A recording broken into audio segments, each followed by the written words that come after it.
उत्तर प्रदेश में समाजवादी पार्टी और बीजेपी के बीच सोशल मीडिया पर वॉर छिड़ी, जिसके बाद एक दूसरे पर एफआईआर की गई।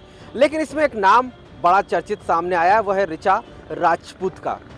ऋचा राजपूत जो कि बीजेपी की मीडिया सेल की उत्तर प्रदेश की हेड भी है, इसके साथ साथ युवा मोर्चा की पदाधिकारी भी हैं।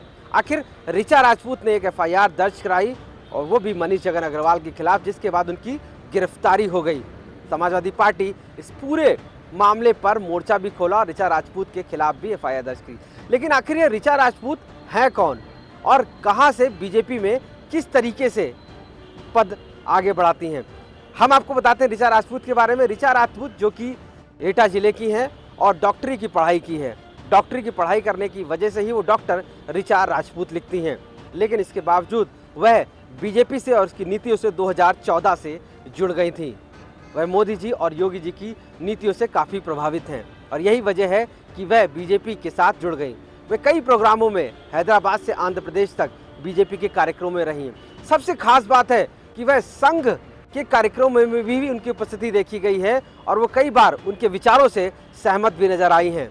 यही वजह है कि वह धीरे धीरे बीजेपी के खास चेहरों में शामिल हो गई। ऋचा राजपूत जब लखनऊ पहुंची और लखनऊ में उनको एक जिम्मेदारी दी गई सोशल मीडिया की प्रदेश इंचार्ज की।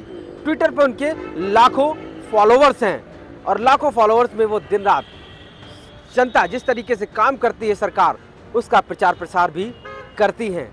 और यही वजह है कि वह भारतीय जनता पार्टी की युवा मोर्चा की सोशल मीडिया की प्रदेश की इंचार्ज भी हैं। ये पूरे मामले पर हम आपको बताएं, शुरुआत उस समय से ऋचा की हुई थी जब एक ट्वीट समाजवादी पार्टी की तरफ से हुआ कि इस टॉयलेट यानी कि जो टॉयलेट थी उस पर एक साथ 4 सीटें दिखाई गई थी, जिसकी तस्वीर को समाजवादी पार्टी ने वायरल किया अपने समाजवादी पार्टी के ट्विटर हैंडल से।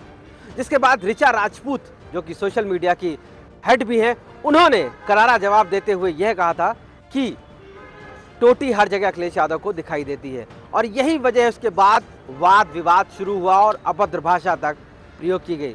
ऋचा राजपूत चूँकि सोशल मीडिया पर इंचार्ज हैं, लाखों उनके फॉलोअर्स हैं और लगातार बीजेपी की एक एक चीज़ों पर नज़र रखती हैं, उन्होंने भी कई वार किए और जिसके बाद जब लगातार वार हुए तो उन्होंने एफआईआर हजरतगंज थाने में दर्ज कराई, जिसके बाद गिरफ्तारी हुई।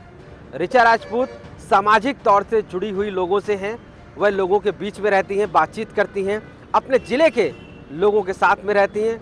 उनका पारिवारिक पृष्ठभूमि की अगर बात करें तो साधारण परिवार से हैं और साफ तौर से राजनीति में उनका ये कदम बड़ा है। जिस तरीके से उन्होंने अपने पर बात आई उसके बाद पूरी तरीके से मोर्चा खोला।